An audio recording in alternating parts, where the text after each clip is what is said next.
I'm not sure how smart giving out personal information is after something I thought could only happen in movies actually happened. But I'm scared about what this could all mean. And I want people to hear and know about this if something happens to me. I assure you, I am on no medication, suffer from no mental illnesses, and have no trauma of any kind, and anything else you might think of. I am a completely average person, living a completely average life. Well, I was, I guess, up until now. My name is Marielle. I'm from a small town in Georgia where everyone knows each other, and I work as a 911 operator. My family lives in a rural town out of state, and I haven't spoken to them about this yet out of fear that whatever's going on might affect them too if I get them involved. Yesterday, I began my night shift the same way I do every evening. Most of the time, I get low priority calls, and a few times, pranks. And since I've been doing this for a few years now, I've grown quite good at discerning what's an actually concerning call. The shift was rather tame, up until I got what I thought was a prank call. 911, what's your emergency? I spoke into the phone after returning my cup of coffee back on the desk and readjusting myself. Someone's outside my house. They've been looking around my yard and windows for the past 2 minutes. It was a woman on the other end, her voice familiar ever since the first few words. But I couldn't quite place it yet. She spoke very fast. It was obvious how nervous she was about this. No surprise there, I would be too. I thought it was some friend, but I don't know this person, and they look off. Okay, ma'am. Nudging my chair closer to the desk as I began typing on the computer, I asked the lady another question in the meantime. Can you give me your address and tell me if you can see if this person is armed? Yeah. The yellow house ad. The woman continued, but I admit, I didn't listen. She had just given me my house address. I stopped my fingers in the middle of writing and sighed, thinking this must be one of my friends. We're a small bunch and very mischievous towards each other. Sort of out of character for our age, I must admit. But I've said numerous times how serious prank calling 911 can be for people. Who is this? You know how badly this can end for you, right? I reached for my coffee cup, rolling my eyes and held my hand ready to hang up the call. But she continued. What? I don't get it. I'm serious. Please don't hang up. She retorted in a tone that caught me off guard. And then again, after a second, she returned to the previous, somewhat panicked attitude. I'm sorry, but this isn't a joke. Please. I'm afraid of what this person might do. Okay, ma'am. I put the cup back on the desk and was ready to prolong this call to enough of an extent to make this woman face the consequences for holding the line. What bad luck for her, I thought, to get the operator living at the exact house she decided would be her target. What's your name, and which room are you in right now? I'm Marielle. I'm looking out my bedroom window right now. They're still there. My blood started to boil. How senseless this person must be. It was obviously a friend. I raised my voice this time, warning them again about how badly they will regret their actions if they prank call again. And just as I was about to hang up, Marielle started to beg me frantically not to. For whatever reason, something inside me was telling me to listen. I decided to give her one more chance, and then I would send the police over to arrest this prank caller, and at the very least, give her a slap on the wrist. Okay, Marielle, describe the bedroom to me. What? You heard me. What color are the curtains? Is there any furniture? Lamps? Tell me what you can see. Though I've known said friends for quite a while now, none of them have ever been in my house. I prefer it that way, not because I don't trust them to enter my house, but because I've never been fond of having guests. Neither did my parents when I was little. It's something they had that had transferred over to me. There's no way this person would. Purple curtains. Double bed with a grayish cover with white lines. A wardrobe and a small bedside table with a night lamp on it. She went on for a few seconds while I listened, completely dumbfounded. She was describing exactly how my bedroom looked. Her next words snapped me out of the confusion. Miss, why are you asking me this? There's someone outside my house. I couldn't answer her immediately. This was just so surreal. Nothing like anything I'd experienced so far in this job. This woman, apparently named Marielle, who sounds just like me, claiming she lives at my address and is standing in the exact same bedroom as mine, was talking to me, Marielle. How did any of this make sense? I tried to keep my cool and continue talking to her normally. But I could hear the shakiness in my own voice when all I could mutter was an, "Okay, ma'am." before falling silent again and rummaged around my desk drawer to find my personal phone. My ex-husband had installed security cameras facing the front, back and sides of our house at different angles. After some people started talking about the same car driving around their homes multiple times during the day and night, but nothing ever came out of it. It didn't hurt to have the extra security measure, but I never thought I'd actually have to use it. I opened the app while this Marielle kept repeating hello, but I was too preoccupied to answer. I admit, my heart had dropped into my stomach at this point, and it only got worse after I opened the camera app. My bedroom window looked out one of the sides of my house, and right beyond the wooden fence, someone was pacing left and right while looking up at the house. I finally snapped back. "Okay, Marielle. Okay, I'm sending a patrol car your way immediately. Excuse the hold-up." I tried to regain my composure, but could still hear my words trembling as I spoke them out loud. While the person wasn't trespassing and technically not committing any crime, puzzled me was that I was currently completely free of any alcohol or drug influence, talking to myself, to another me. "Move away from the window to make sure he doesn't see you. Do you?" I paused for a moment, taking in how ridiculous the whole situation was again, and finished my question, listening intently for the answer that was about to come from the other Marielle, not sure what I was expecting to hear. "Do you have a weapon in your house you could use in case his intentions become malevolent?" I mean, the only thing I can think of right now are the knives in the kitchen. And there's an old pistol, but it's in the basement and the door to it is outside. Am I going to have to defend myself? She sounded stressed out as she asked, but I was more shocked to hear the same exact words I'd have said in response to this question. "I have a pistol, and it's in the basement, the door to which is outside." Still unable to comprehend all of this, I told Marielle, or me I guess, to check again and see where the person is, and reassured her that the patrol car is only a few minutes away from the house. Only now did I finally look around, thinking that I must be dreaming, and caught the gaze of a fellow coworker who had his eyebrow raised. He must have been listening into my conversation and seen me acting off, but I tried to smile to the best of my ability and not, quickly returning my focus to my screen before I could see his reaction. "Marielle, do you see them still?" I inquired, but got no response for another few moments. She then stumbled on her words, and I could hear the door creaking open just as my bedroom door did, and her footsteps rapidly moving from room to room, presumably looking out other windows. No, he's not out there now. I don't know where he is. Oh God, did I miss him? Is he coming towards my house?" She sounded like she was on the verge of a panic attack. I did my best, trying to calm her down while searching for the person myself, switching between different cameras, and when I found him, I saw him in the backyard with an arm raised in the middle of the air. Moments later, a rock flew towards my kitchen window, and though the cameras have no audio to them, Marielle's shriek was perfectly timed in sync with the impact. Holy shit, he just broke one of my windows." She yelled frantically and began raving inaudibly into the phone. Marielle, get to your attic, quickly. The police will be at your place soon. Use anything you find up there to block the way in." I yelled back, raising my voice loud enough to overshadow hers and to probably scare my coworkers with the sudden decibel increase. Whatever was happening, it was real. There was someone outside my house who had just broken a window, and I was in there, afraid for my life. The advice I gave her was exactly what I would have done. The attic hatch in the middle of the hallway leading from the living room to my bedroom, giving her enough time to get up there and block it afterwards, considering this person had to pass through the kitchen and then through the aforementioned parts of the house. By my calculations, Marielle had enough time to get there and use all the pent-up trash and whatever else she could find to hold the hatch shut for the little time left the police needed to arrive. I could hear Marielle slam the door behind her and run down the laminated hallway towards the hatch, and then I gasped audibly as she yelled into the speaker, and the phone dropped with a loud thud, her footsteps becoming more and more distant as another heavier set made their way faster and faster through the hallway and closer to the phone. "Are you still there? The police are almost at your location," was all I could think to say in my last effort to scare whoever this person was away. A few seconds of silence, and I expected to hear something. Anything. Some scary cryptic remark, or at least breathing. But there was nothing.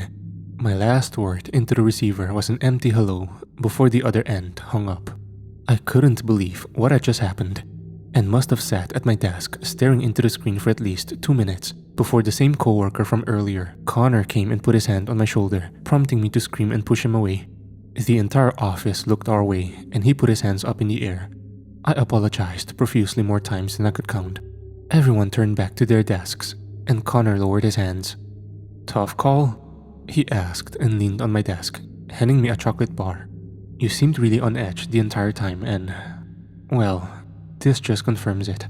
I didn't even acknowledge the snack after I looked at it and just met his eyes again, not knowing what to say. I began with a few disconnected words before excusing myself and leaving the shift early. It's a little after 2:30 as I finished writing this, booked myself a room into the most crowded hotel I could find with the room closest to the stairs leading to the reception, shutting the blinds and locking the door twice. I'm afraid to go home, and I don't know who to talk to about this without sounding completely insane. I've heard nothing from the responding police officers yet, and I don't know what to do about this tomorrow. Anyone reading this, please believe me, and even if you don't, can you please offer me some advice? Edit. I just woke up. It's 4:16.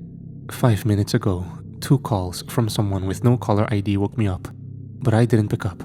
I'm afraid for my safety.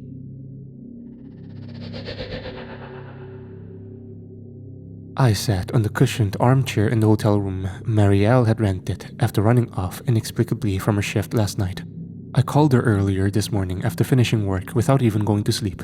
She's always been level-headed, and her acting like this made me feel concerned.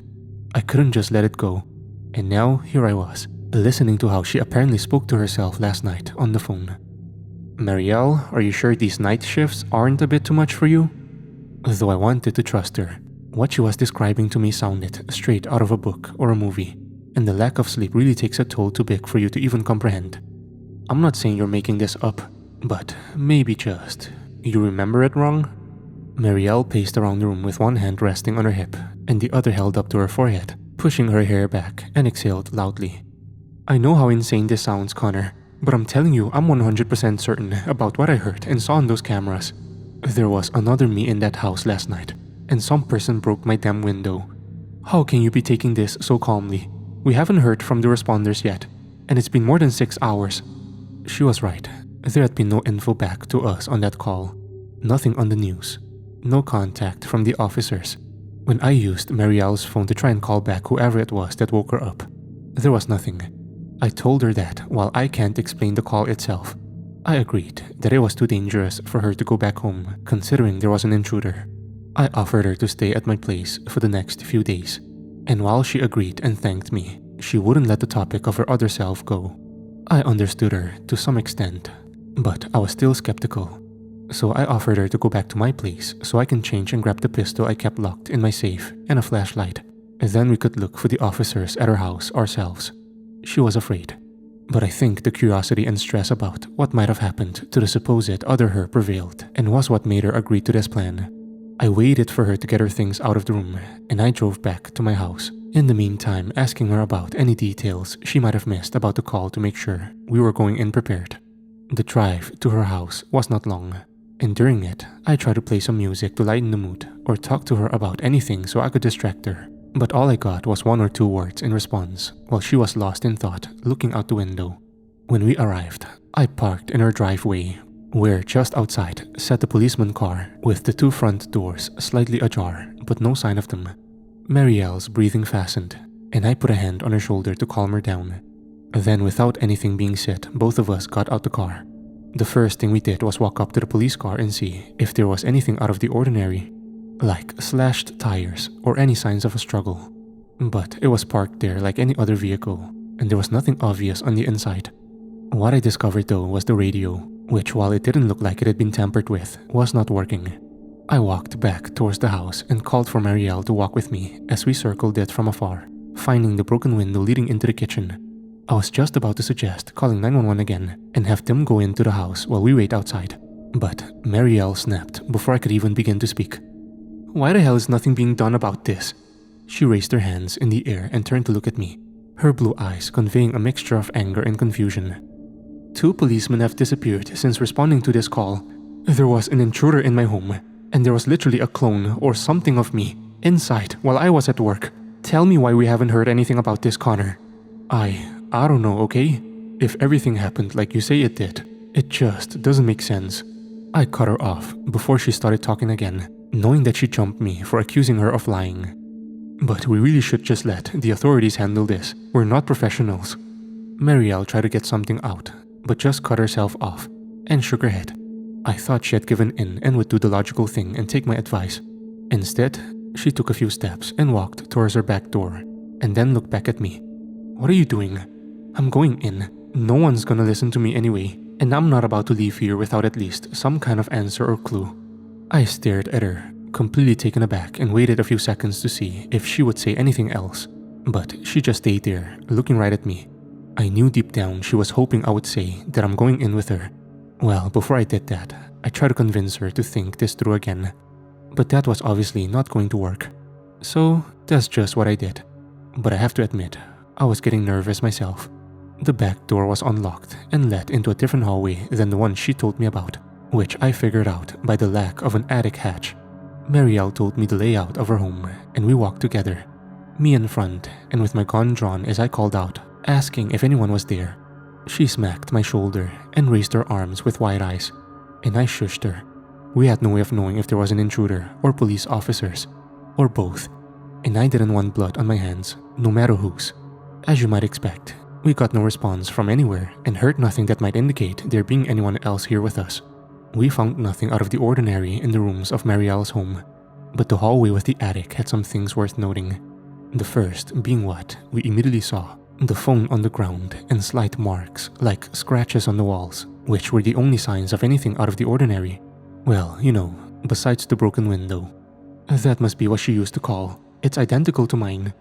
She grabbed it and tried turning it on, but it had no battery left. The screen was slightly cracked at the top right edge, probably where it first impacted the floor. What the hell is going on, Connor? Calm down. I began, knowing that she wouldn't listen. There's only the attic and the basement left for us to look through. We can check up there and then go down last. How's that sound? Yeah, okay, but the basement's locked. If the key hasn't been moved, it must be in one of my bedroom drawers. Alright, I'll go check out the attic while you grab the key. There's no point in both of us going up there. I raised the gun in the air while reaching for my flashlight. Don't worry about me. Marielle nodded and began walking towards the bedroom, disappearing past the door as I started ascending into the attic. There was nothing on top of the hatch, which I realized before even looking around to see, because of how easily I was able to lift it open, confirming our suspicion that the other woman hadn't made it up there before the end of the call. What immediately struck me as odd was the immediate drop in temperature here. Yeah, it was an attic, but the difference must have been at least 10 degrees, and I shivered as I made my way up and started shining the light across the entire space, behind empty old boxes, worn out furniture, and the various other items not worth noting. There was no place for anyone to hide up here, or at least, not if you ask me, because I looked through every nook and cranny there was and found no traces of anyone or anything. Walking back, I started descending the ladder and called for Marielle, but got no response. I wasn't immediately concerned because the hatch was left open, and if anything had happened, I'd have heard it. Waiting for a few seconds and remaining without a response, I made my way towards the bedroom, which was just as empty when we looked in there together earlier. I called for her again and started looking through each of the rooms, and while doing that, I paused for a moment to listen, but not for Marielle. The background noises from earlier, like birds or passing cars, had all stopped. Again, that didn't strike me as odd at that moment. Looking through the rest of the rooms proved fruitless, and I thought that maybe she had gone outside, probably waiting for me by the basement. And so, I made my way to the back door and opened it. It led me back into the living room. I blinked and looked behind me. I was certainly in the same corridor we were first in when entering the house. Despite that, I shut the door and turned back to exit from the front of the house. And when I opened that one, I was greeted with the kitchen. I just stood there for a few seconds, unable to take in what was happening, and rubbed my eyes. But here I was, still inside the house, standing right at the front door, which was leading me back inside. I walked through and approached the window that was broken by the intruder. Instead of the green yard, the street with parked cars and neighboring houses, I was greeted by a view into the bedroom. My heart started pounding, and I admit that I was on the verge of a panic attack. I started sweating profusely, and my heart felt like it was about to jump out of my chest as I began running from room to room, door through door, trying to get out, and again finding myself in different parts of the house. I had to stop and sit down for a few moments before I'd passed out, and while regaining my composure, I saw something odd. Not that this whole situation wasn't far more disturbing than I am giving it credit for. I noticed that the walls of the living room where I was currently sitting had changed color, and half the table was just missing.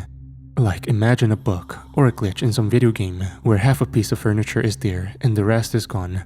The table still had 2 of its legs, on which it was standing completely fine, but the surface was cut diagonally and the rest of it just wasn't even there. I waved my hand through where it was supposed to be, and they just swiped right through the air. I continued walking through different rooms, and the changes began getting more and more apparent. Like the chandelier in the kitchen was upside down and sitting in the middle of the air, attached to nothing. It was physically there, and when I tried pushing it, it wouldn't move, but I could feel and touch it. I don't know how long I spent in this place, but for the first time in what was now feeling like hours, I heard a noise. Breathing. Rapid. Scared breathing just like mine when I found myself here. It was coming from the neighboring room. I couldn't say which ones, as by now it had been a gamble where I'd stumble at. I ended up appearing back into the bedroom, where I was greeted by a gruesome sight of a tall man with torn clothing and wounds, superficial and deep, all over his body, lying in a messy pool of blood and something dark mixed with it, some of which was also splattered on the wall behind him, where I saw the same scratch marks as the ones on the walls of the hallway earlier. It was as if I had an instantaneous flashback after seeing him. What remained of his clothing was the same as what the person who broke into Marielle's home was wearing. He was still alive, but his eyes were red and he screamed as he saw me. I did the same in reaction. No, no, no, get away! Get away from me! He yelled through pained inhales and tried to muster up strength to throw one of his shoes at me, but it only got over his leg and was barely any further away from him. Get the fuck away! I'm not going to hurt you. Look, You're not real. Not real. Taking the risk of giving him a heart attack that would finally take him out of his misery, I rushed by his side and held my hands in the air, yelling loud enough to silence him. I started shooting every question I could think of at him, and when he stopped trying to talk over me, I grabbed him by the shoulders, shaking him. He looked as if he was about to faint any moment now.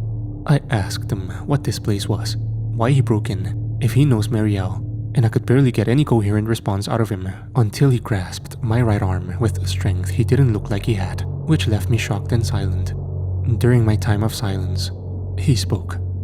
Not people. Fake.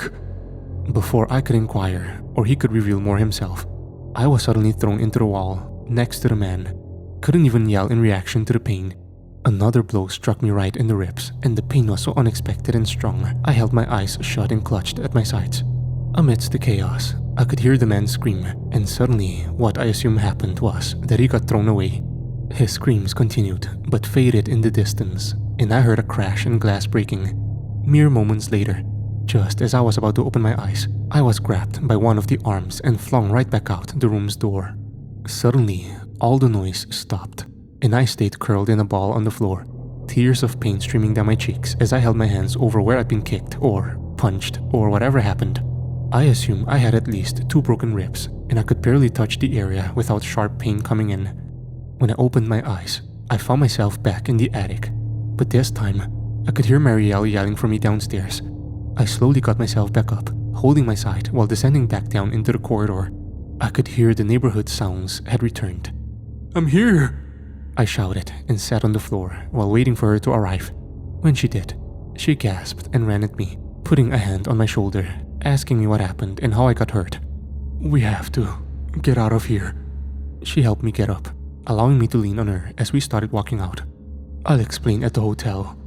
I allowed her to drive, and she kept asking me questions in the meantime, but I was too exhausted and in pain to respond coherently.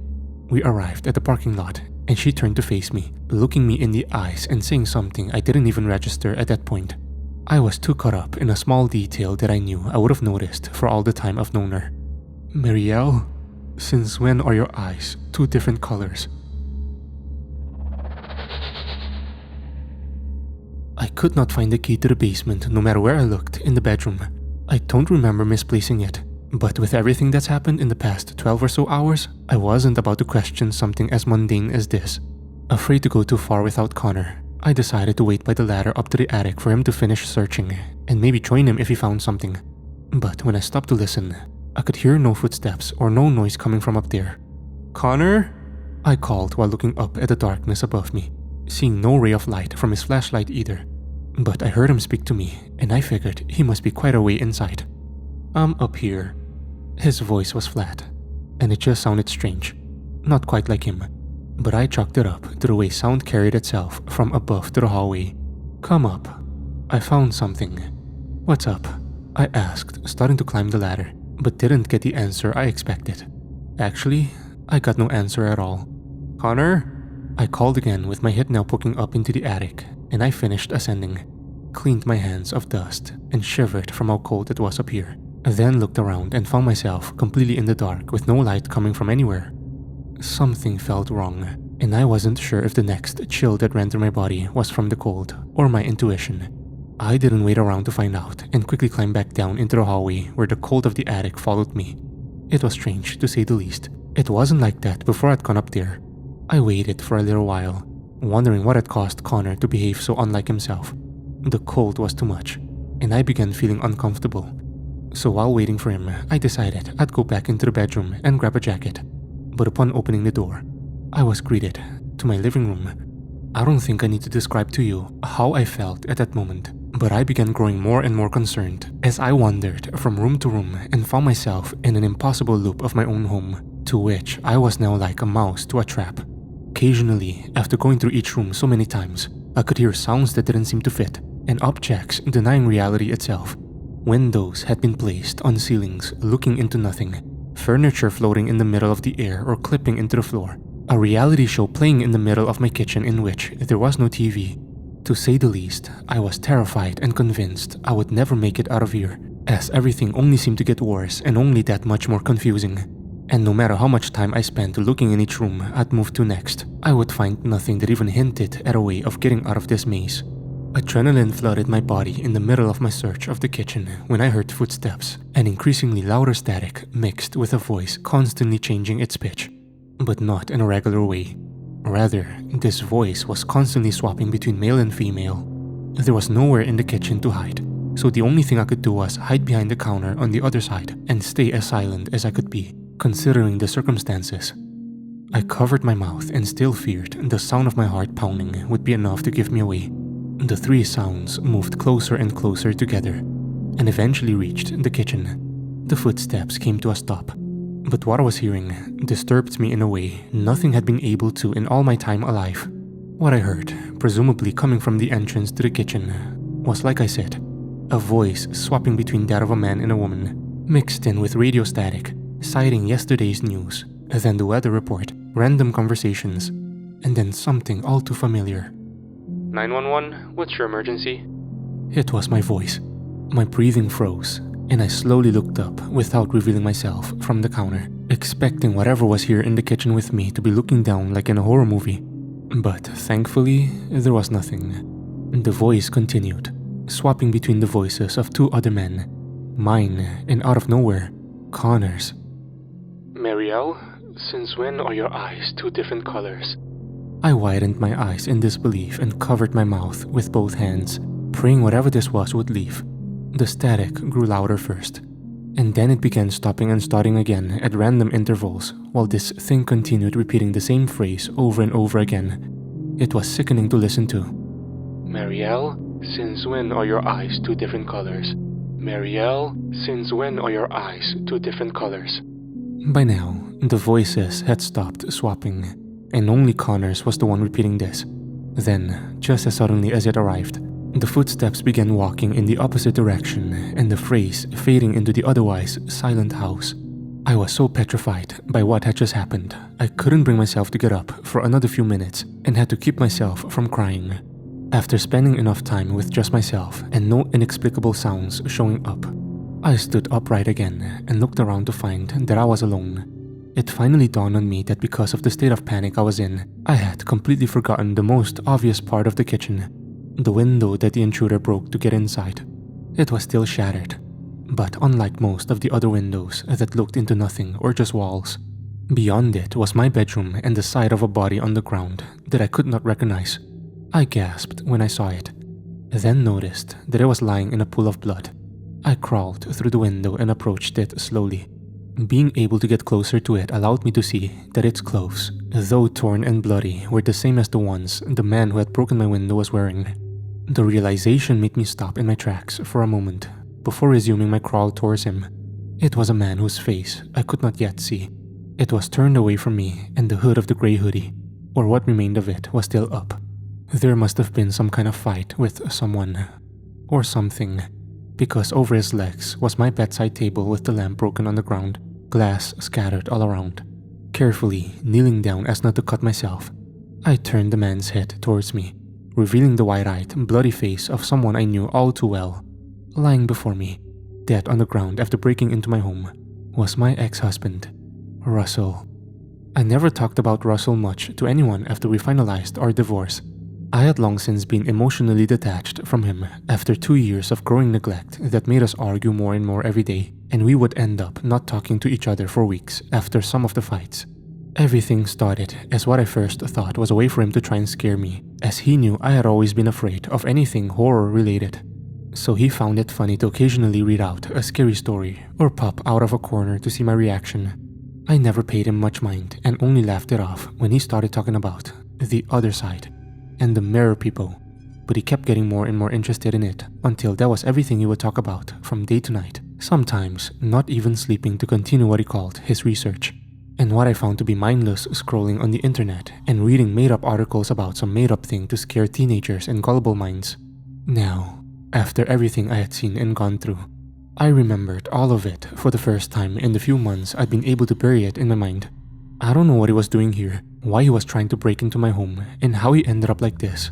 So many thoughts flooded through my head instantly, most of them grief and confusion.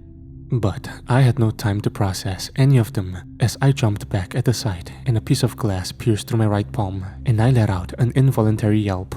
Just as I did that, I immediately heard the same sounds from earlier. Footsteps and voices with static mixed in, repeating random words and phrases. This time, there was more than one, and they were coming right towards me. I turned to my bed and rushed to hide under it, having no time to get to the wardrobe to try and make my way back through the window and into the kitchen. The covers were hanging loosely and covered half the space below the bed, so if I stayed quiet, I'd have a chance to go unnoticed. The unearthly sights kept coming. Rushing into the bedroom were 3 men, 2 in police uniforms whose movements were unnaturally stiff and their faces expressionless, their eyes not even moving. And the third was not Connor. I mean, it looked like him. It had his face, but it was changing expressions every less than a second. From a smile to nothing to a grimace to sadness to every single emotion you can think of. His clothes were the ones I'd seen him in when he changed after we went to his house. Only their colors were changing rapidly, and then in the blink of an eye, he was wearing a suit. Again, the colors changing and mixing. What terrified me most about the view was his limbs. Like I mentioned, the policemen were totally still and unmoving, but this Connor lookalike's limbs were spasming and flying around in movements the human body simply couldn't perform. One moment, his arm was by his side, and the next, it was raised backwards 90 degrees, instantly afterwards pointing forward, then clipping into his body before returning to normal again, and his head snapped violently from side to side, as if his neck was constantly breaking and repairing itself.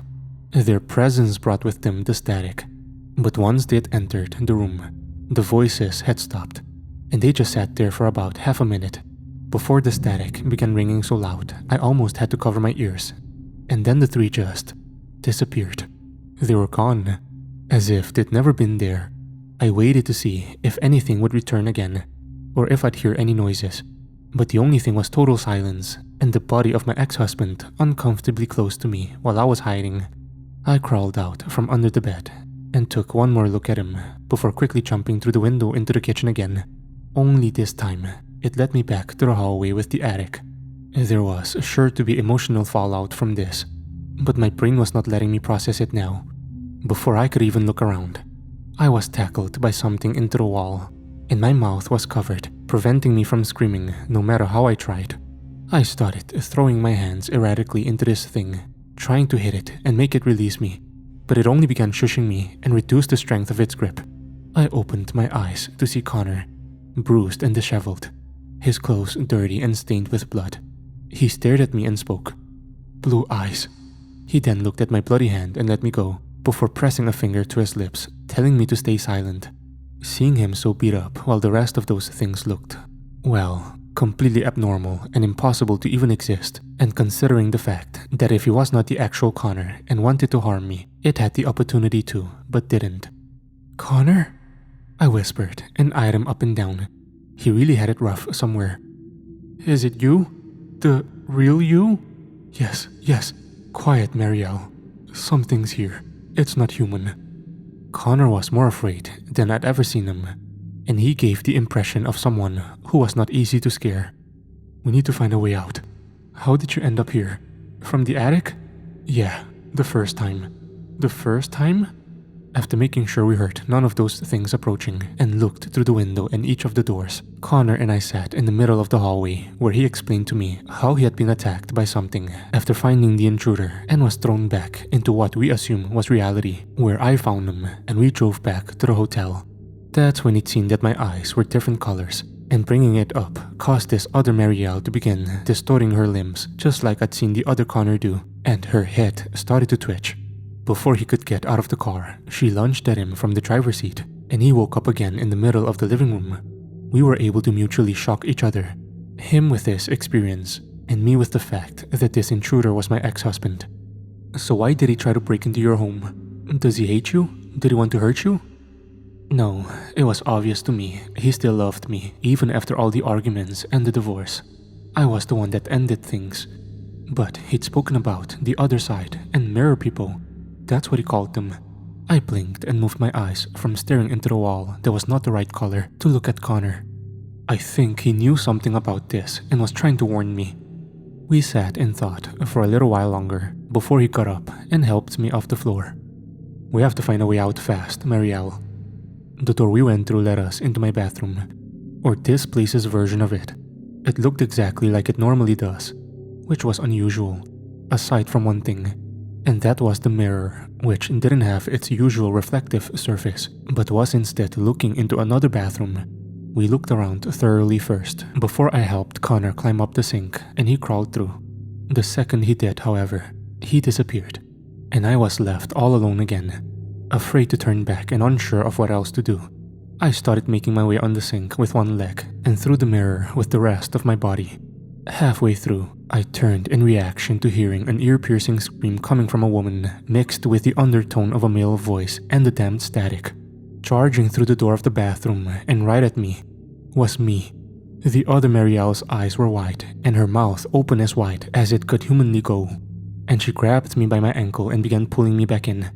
I held onto the edges and screamed, using my other leg to kick at her hands, but she would not let go, only intensifying these inhuman screams that will forever haunt my nightmares. Despite that, continued trying while looking around to see if there was anything on the sink that might help me, and I saw the glass cup that I used to keep my toothbrush in. I grabbed it and used all my strength to slam it into the other Marielle's head, shattering it. A final kick into her face was enough to force her to release me, and I made the rest of my way into the mirror, her screams stopping as if I'd just woken up from a dream. I dropped down onto the floor with a loud thud, immediately pushing myself back up against the wall and hyperventilating while Connor looked at me unsure of what to do. What the hell happened? Why did it take you so long? He knelt by my side and winced in pain, putting his left hand over his ribs. The other me damn near dragged me back in. Holy. Well, you don't have to worry about that, I think. Look. Connor pointed to the mirror after my breathing slowly started going back to normal, and I only saw pitch black in it. Looks like we found the way out. How do you know we're out? Listen, there's noises outside. Hear those construction workers? The cars? I nodded and took in the sounds he was describing. I don't know if you noticed, but there's none of that in there. I stood up and approached it, not daring to put my hand through, but stared into the black void. I would describe what I was seeing as impossible, but considering everything that had gone down just now, I don't think that word has any meaning anymore. We need to get out of this house before we get trapped again. Is your car still outside?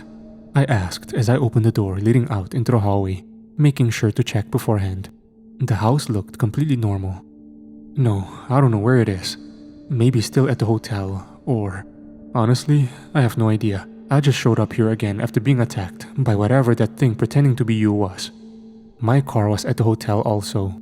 That's where I left it after ending my shift early following that call. So we decided to call a taxi to get us to Connor's house, where we could both take a break and get fixed up. Hopefully without having to worry about being pulled into another dimension or whatever the place we were trapped in was. After I took a shower, Connor went to rest and make sure he had no wounds he was missing, and I'd wrap my hand in bandages before using his laptop, with his permission of course, to do some research on what Russell had been so obsessed with all that time ago. The weight of finding the man I'd spent so much time in love with, dead in a place that couldn't exist, still hadn't come down on me, but at least it allowed me to remain focused. Looking up Mirror People and Other Side together yielded scattered and terribly written posts with grammar and spelling mistakes, packed with action scenes that were obviously works of fiction by people who'd stumbled upon something similar online. But one of the top results was an actually well put together website describing these entities as Another Me, documenting reports of people seeing, hearing, talking, and even interacting with themselves. But by the time it had reached that point, no more updates had been posted. I showed the website to Connor, and he browsed through it, finding something I hadn't looked for yet at the bottom corner of the page. It was the creator of the website's name, a middle-aged woman by the name of Rebecca Simmons, and contact information about her email, encouraging people who have an experience to share to contact her. We have nothing to lose, right? I mean, this all sounds completely insane and psychotic, but we just went through it, and this woman is probably the only person ready to believe us right off the bat. Connor looked at me again, but suddenly, his eyes trailed towards my injured hand. Sure, are you going to write the email, or should I? Connor didn't reply. He seemed zoned out. What's wrong? Marielle, what's happening to your hand? I looked at my injured hand and gasped, then quickly lifted up the leg of my pants to see the same thing on my ankle. At the same time, Connor lifted one of his shirt enough to see where he had been attacked. My hand, ankle, and that part of Connor's torso were pitch black. An excruciatingly long day full of fear and anxiety passed before we heard back from Rebecca. She had messaged us asking to meet in person after we described our situation in detail, but warned us in advance that she does not know how helpful she'll be. The drive to the address she'd given us was about an hour and a half away in Augusta, where she had a small apartment she was staying at currently. Connor and I walked to the hotel to find my car still there, but his had disappeared. We kept a close eye on our wounds or bruises, unsure of what they actually were and if they could spread. We were relieved to see they still hadn't. I'd like to say we discussed theories and possible reasons for why this was happening, and why to us, but we were so afraid and exhausted by now that we barely said anything to each other. I'd spoken to my family on the phone earlier and had to pretend everything was okay, when deep down I wanted to cry into the receiver to my mother and ask her what to do. Anything we tried to find regarding the missing police officers who responded to the call that night online was met with old articles that coincidentally had some of the same keywords I used in my search. There was nothing on the news either. It was as if nothing had happened at all. We arrived in Augusta a little after noon and turned from the main street to town into another narrow road that led to Rebecca's neighborhood. We climbed up to the 3rd floor and rang her bell. Footsteps approaching the door a few moments later and stopping, presumably looking through the large peephole before she opened the door to greet us. What we saw in person was a woman slightly older than the one on the website, so I assumed the photo must have been taken some years ago. Good afternoon. I assume you're Mary Ellen Connor? She pushed the door open fully now and looked at me first, then at him. Yes, thank you for having us, Miss Simmons. We're not sure who we can even turn to about this. Connor nodded and then brought his head down slightly, as if admitting defeat. Nobody, I hate to tell you. You're not the first to come to me about something like this, but you're probably the only ones to have. She seemed hesitant to finish her sentence, but did so after a brief pause. Survived. Connor and I turned to meet our eyes, and Rebecca invited us in, apologizing for saying what she did and shut the door behind us once we'd entered. She went to make us coffee while we took our shoes and jackets off and made ourselves comfortable in our living room, and I tried taking some of the stress off by petting her puppy, a French bulldog that couldn't have been older than a few months. They allow pets in the building? Tried initiating small talk when she came back to set a friendlier tone before we got to what we were really here for. You can say that. Honestly, the owner is against animals of any kind in the apartments, but I convinced him how little trouble he'd cause and that if he broke or damaged anything, I'd pay back in full. Isn't that right, Frankie? In response, Frankie mustered up a semi-bark and licked her hand as she went to pet it and then sat down on the opposite side of the sofa me and Connor were on a small cushioned chair. I know who you are, Marielle. I must admit, that phrase almost sent me into fight or flight, considering I've been on edge to say the least for the past little over 2 days and was ready to jump up and run out of the apartment. But she continued, just in time to allow me to prevent myself from doing so. Your husband contacted me a year ago, trying to find out more about the mirror world and the creatures inhabiting it. I'm sorry to hear what happened and that you had to relive it by writing it in the email. Her mentioning my ex-husband's death was a gut punch, as I still hadn't even started processing it over the weight of everything that's happened, and I stared blankly at her. Connor noticed and took over the conversation for me. Did he mention anything we might need to know? Why was he trying to break into Marielle's home? Rebecca took a sip from her coffee, which still had the steam coming off of it, and switched her gaze back to me, picking up Frankie off the floor once he jumped off as soon as I stopped petting him, obviously completely disinterested in me now, and set him in her lap. Because he was afraid of exactly what is happening to you. I can't put this any other way, so I will be forward about it. Russell did not seem exactly in his right mind. Even back then, he was talking about all kinds of theories and supposed discoveries he had made that sounded like the ravings of a madman. But what was evident to me was his duty to protect you from it, Marielle. I assume that's why he was there that night. But he was unlucky enough to encounter something that only appeared to be you. Both Connor and I were at a loss for words at how casually this woman seemed to be talking about this, as if it was an everyday occurrence that some body snatchers who apparently lived in your damn mirror or something like that took over your life and pretended to be you. But that didn't stop her from continuing. Admittedly though, he was one of the few to have actually come to me with more than just claims of there being another version of them. So what the hell are these things? Why are they targeting us? Connor said, not even having touched his coffee yet. Not that I did either. I don't know for sure how they choose their hosts, as I call them. But from what Russell and others before and after him have told me is that they form when you feel lost for an extended period of time in your life. Like when a piece of you seems to be missing. Is that description accurate for you after your divorce, Marielle? Part of me was getting more and more furious at how confidently this woman was trying to gouge the low points in my life. But I could not bring myself to go against her when everything she'd been saying so far was correct, and it didn't help that she sounded so confident. Well, maybe it did, because we were finally talking to someone who not only believed us, but seemed experienced in the topic at hand. It does. And I guess the same goes for Russell. He started talking about all this a month after his father passed in a tragic work accident. I thought he was just talking about the loss really bad, but my God. I took a moment to think everything through and allowed myself to finally take a sip from the coffee Rebecca had made me before continuing. You said he had made some kind of discovery when he'd come to you. What were you talking about? Well, I don't know if your husband had ever come in contact with any of them. But according to him, the only way to sever these beings' connection to you was to destroy them in their own world. I'll be honest that I was up until very recently skeptical about its existence as a whole, considering no one had ever actually been to it, or at least done that and returned to tell the tale. But here you two are, and you have evidence. She held her hand up to her ribcage while also looking at my ankle, referring to the dark marks Connor and I had. I'm sure he felt as unnerved as I did at the mention of them. And what do these markings mean? Do you know? Connor joined in.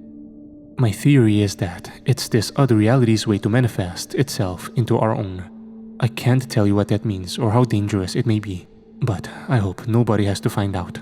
She put Frankie back on the ground and he tried to get her attention again by scratching on her left leg for a second, before making a sound like an angry toddler and curling up by her feet. Then Rebecca leaned on her knees and her eyes dotted from Connor's to mine and back. I know that this will sound like, But you were already there once, you twice even Connor, and you both managed to escape. In all my time following this phenomenon, I've not heard or met anyone that have done that.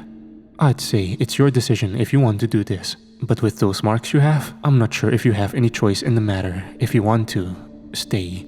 You must go back and destroy your imposters before they claim you. I don't have to explain how hard my stomach dropped as we were literally instructed to go back into that damned maze that took the form of my home. But at the same time, there was no other solution we could think of, and I am sure it had been floating around Connor's head as much as it had been in mine recently. But how do we even go about doing it? We don't know what they even are. How are we supposed to fight them? My voice trembled at the mention of a confrontation with them. We don't call them mirror people just because we came up with it randomly, Marielle. You came out of that world through your mirror. You see how they are trying to become you slowly. So? Rebecca stood up and walked over to one of the walls of the apartment that had a large rectangular mirror on it. My guess is that attacking them with glass will be effective in hurting and potentially killing them. Your guess? Connor stood up, and I felt the disbelief in his words as if they were my own. You're telling us to enter whatever that place is again? Most likely walking straight to our death? Or God knows, maybe something even worse. And all you have to go off of is your guess?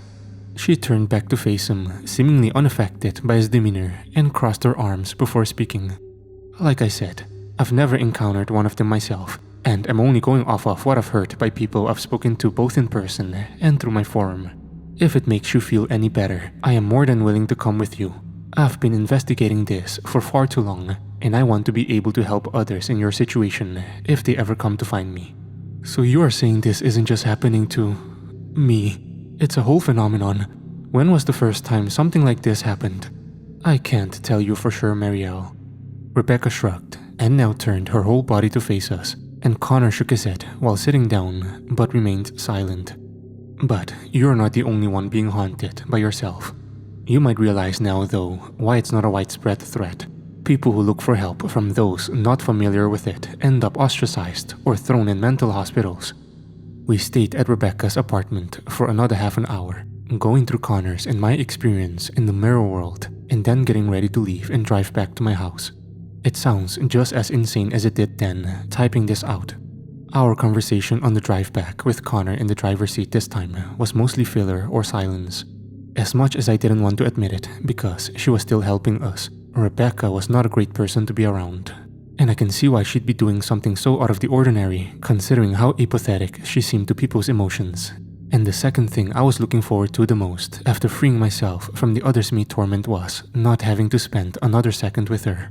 After she gave us some more information and theories about what we have to do, we came to the conclusion that we had to get rid of mine and Connor's double in order to sever our link to this other reality or dimension, or how you want to call it. We decided that we would do our best to destroy those of the two policemen who disappeared in response to the call if we found them. And I'm sorry if this makes me sound like a bad person, but I was not ready to spend more time in that hell of a place trying to save someone I did not know, and I just wanted it to be over already. And I think Rebecca was the only one who, despite all her supposed experience, failed to realize that we were literally about to enter another dimension to fight beings that were nothing close to human when she urged us to make it our goal to find them as well. Arriving at my driveway was just as chilling as before, the eeriness amplified by the police car still outside. On our way, we'd passed by a store to buy a medium-sized mirror that we broke in order to arm ourselves with shards of its glass. An idea suggested by Rebecca that I was not sure how it made me feel when you take into account the superstitions around the bad luck that will follow you when you break a mirror. She seemed not to care and was more than happy to shadow it without a second thought. Of course, getting herself the longest and sharpest piece she could find and leaving us with shorter ones. We explained to Rebecca that going up in the attic is what sent both Connor and I into the other world, and he was the first to go up the ladder, then Rebecca, and finally myself. All three of us commented on the sudden chill and cold of the attic, and then slowly descended back into the hallway to find nothing out of the ordinary until the first time a room repeated. But what was stranger than usual was how the distortions appeared almost instantaneously, with floating or half-missing furniture, misplaced windows, and the like. I can't believe I'm actually seeing this myself. For a change, this time Rebecca sounded like the one completely lost in the situation, I don't know about Connor, but it made me feel more in control, like I knew what to expect. Of course, I didn't. Okay, listen to me. I tried to sound as confident as I could to grab their attention. I have an idea. Maybe we can walk all we want and expect to find one of those things, or we can draw them to us. While I was here, when I made a noise, they came almost instantly, so let's devise a plan. I looked around the room we were currently in. It was the kitchen, a perfect place for an ambush. I'd stay behind the counter by the window, looking towards the doorway, on the either side of which Connor and Rebecca would wait with glass shards in hand to stab them into whichever creature came first. They agreed to the plan and took their positions while I looked into one of the shelves floating in the middle of the air, inside of which were small glass cups, defying the laws of physics. Looking back at the others and raising the cup in the air, they nodded in approval, and I took a deep breath and braced myself, squeezing my shard in the other hand. Before I dropped the glass, I looked at the mark on my hand, which seemed to have grown to almost consuming my entire palm. We had to get this done, or who knows what would follow us. I simulated a pained yell as I threw the glass onto the ground, and seconds later, the all too familiar static and distant voices started storming towards the kitchen from the other room. Turning the corner was a man in a police uniform, I assume one of the two that were unlucky enough to be sent as the responders the night I got the call. It took all the strength in me not to flinch, as its what were up until now stiff movements turned into a feral sprint, accompanied by a reverberating inhuman growl. The moment that thing appeared through the doorway, Connor and Rebecca were swift to stab their shards into its body. Connor managed to slice into its abdomen, while Rebecca jammed hers straight into its right eye. Moments later, the awful sound it somehow produced was cut like a TV turning off, and it began cracking until eventually shattering into pieces that littered the floor. The three of us looked at each other in disbelief. We'd just killed one of those things, and without it even being able to reach us. For the first time, I felt strong, triumphant, like I was going to be the one that they should be afraid of. That was short-lived. The only form of celebration we were able to have was momentary looks of widened eyes and smiles before the sounds returned. The footsteps, the screaming, the static. So many sets of footsteps, so much static. Rebecca gasped and Connor held his free hand up to his ear and shut his eyes tight while I backed away from the counter. In that moment of fear, I forgot about the broken window. Before I could see what was about to come through the door, I was pulled back by my hair so hard that for a second, I thought my scalp was about to rip. I could only keep myself on my feet for less than 2 seconds, calling out for help before my spine slammed against the bottom frame of the window, and I went limp just long enough to be pulled into the bedroom it was looking into and thrown across half its length, rolling across the floor. I could hear the commotion in the kitchen the whole time. Rebecca screamed while Connor was silent, but I could hear objects being thrown into the walls and an occasional grunt that I assumed came from him. I did my best to stand up as quickly as possible, and that's when I realized my glass shard was gone. Likely I dropped it when I was grabbed. I opened my eyes to instantly be met with the sight of the other Marielle standing a few feet away from me, with her mouth opened impossibly, revealing her entire bottom row of teeth, but no tongue, and her eyes, 2 different colors, just like Connor had told me. She produced the same horrifying scream, but it wasn't mixed with any static. It sounded exactly like me, but as if I was being brutally torn apart, like I was being tortured in the most awful of ways possible.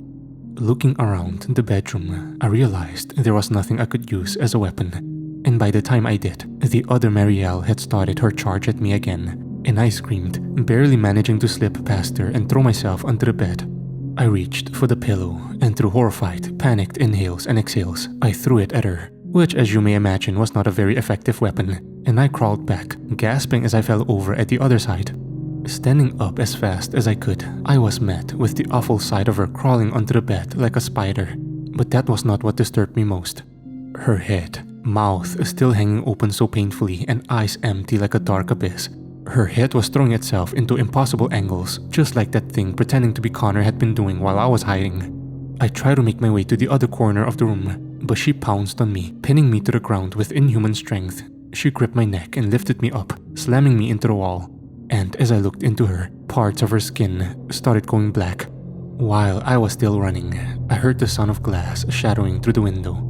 When the other Marielle had me pinned, I heard Connor shouting, and a chair suddenly hit my double, and it released its grip on me. That moment allowed me to look into the kitchen and see Connor being tackled by his double and disappearing out of sight. And Rebecca. Rebecca was held against the wall by another creature in the skin of a police officer, but her hand was raised and she was holding her glass shard still. All she had to do was drive it into its head and she would have freed herself. But that thing was too fast and stopped her arm mid-air with its own, squeezing so hard it caused her to drop the shard and scream in pain. All of this happening in less than a second. And then it dropped her arm and put its palm against her mouth. What I witnessed after that was the total disappearance of that thing's everything. It was just a totally black silhouette that resembled a human with impossibly uneven proportions, constantly swapping. But the only thing that stayed consistent was the arm with which it held onto Rebecca's mouth. Its palm then moved from just covering her mouth to grabbing her entire head, and she let out a guttural scream that only got louder and louder as it tightened its grip. I couldn't see anything anymore, as I still had the other me to deal with. While looking into the kitchen, an idea came to me. I could lure this Marielle towards the window and use its pieces of glass to shatter her. And that is what I did. I sprinted as fast as I could to the window and turned back to see she was already running from me. Her hands were out trying to grab me, and I ducked right before she was able to and moved to the right, causing her to ram in front of the window and into its frames. It was now or never. I turned around and gathered all the strength I had left to grab the other Marielle's head and slam it into the sharp pieces of glass pointing right up. She was able to release one final shriek before it pierced into her left eye, and she stood there, frozen and silent. At that moment, I looked up to see what was happening inside the kitchen and saw that Rebecca had completely disappeared while Connor was still in a tussle with his double. I was just about to crawl through the window back to help before I was forced down on the floor by an awful, throbbing pain in my ankle, hand, and now neck, where the other Marielle had held me up. But the pain was soon to disappear, and I looked back up towards the window where my double was beginning to crack, and I called out for Connor one last time before she turned to pieces. And my memories end there. What I remember immediately after was waking up in a hospital bed with an IV going into my left hand, and I was covered by a sheet. I was so exhausted I could barely produce any sound that alerted a visitor I did not know I had sitting on a chair by the bed. "Easy, Marielle." The voice was that of a woman, and it would certainly have made me scream if I had the strength for it. "You've been out the longest out of us three." I slowly turned my head to see Rebecca smiling at me with this expression that had something off about it, but I chalked it up to my condition. "Rebecca? What happened?" "We did what we had to do, is what happened, but you were completely out of it when we came out." I was too worried about Connor to ask what she meant by "came out." I was definitely in need of a memory freshener. "Where is Connor? Is he okay?" "Oh yes, honey. Don't worry about him. He's in a neighboring room. You two had a real struggle in there." She then stood up, and at that moment, I could not remember how she had suddenly disappeared while we were in that place. She made her way to the door and opened it, stepping out. "You'll have to ask the nurses if you can see him though." "Wait, Rebecca?" I called out weakly. "How did we... Is it over?" "I'll tell you later, Marielle. Visiting time is over, and I need to feed Toby. You know, he's probably starving by now. You know how much Frenchies eat." Before I could question her more, she shut the door, and I was left alone. For the first time, completely alone and separated from Connor since he offered me his help. I was afraid for him, and I wanted to see him. But at least, I had Rebecca's word that he was okay. I moved the covers to look at my hand and ankle. The parts where I'd been marked were covered in bandages, and I had no idea what was under there. And when I ran my other hand over the front of my neck, I confirmed that the case was the same with it too. I was sure that, if that remained like that, I had a lot of explaining to do, and I wasn't sure how I was going to go about it. But I had the chance to finally rest, and I wasn't about to say no to it. Not long after, a male nurse entered my room with a tray of food and smiled under his mask. "Hello, miss. I was told you were awake. You were in quite the condition when we got to you. It was a stroke of luck your neighbors saw you before you'd lost too much blood." "Blood? What happened to me?" I recalled the black marks again and ran my hand over the bandages on my neck. "You had some really deep wounds where the bandages are, and your neighbor's son saw you passed out on the driveway bleeding. Poor kid. but he saved your life. Is Connor here? Can I see him? He was with me. The nurse looked at me confused and scratched his head. Ma'am, there was no one with you, and we don't have a patient by that name in the ward. I raised my eyebrows and felt myself begin to tense. That's impossible. He was with me. Check again, please. I was with 2 other people. That lady and Connor. Please just check again. Okay, ma'am. Okay. Just don't stress yourself out, please. You really need to rest and keep yourself steady. I'll be back in just a few moments. He smiled and nodded at me before turning around and leaving the room. But I was too nervous for pleasantries right now. I started to wonder why Rebecca was in such a rush and why she'd lie about Connor if he wasn't here. I'd remembered by now how she suddenly went missing while I was still inside that place. But I thought that, just like how I'd returned to the real world after I killed the other me, the same thing must have happened to her. But there wasn't another her, right? That's when I replayed our conversation over a few times in my head before she left.